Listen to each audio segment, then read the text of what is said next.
দেখুন, এরশাদ স্যার যখন ক্ষমতায় আসছে তখন আওয়ামী লীগ একটা বিশাল দল অলরেডি।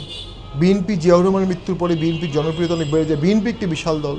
জামাত তখন মাঠে চলে আসছে, অর্থাৎ রাজনীতির যে জনপ্রিয়তার অংশটা, বিশাল অংশ তখন অলরেডি অকুপাইড।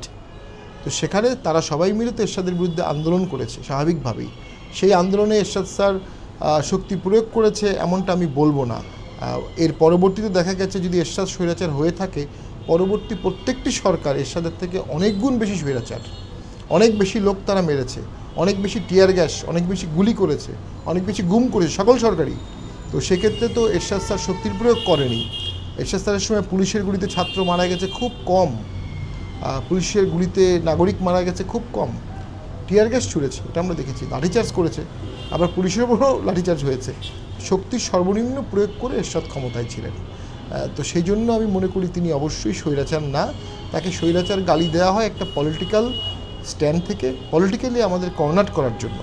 একজন স্বৈরাচার কি 5-5টি আসনে জয়লাভ করতে পারেন? বারবার, উনি বারবার জয়লাভ করেছিলেন। তো আমি মনে করি এটা একটা রেটরিক প্রপাগান্ডা।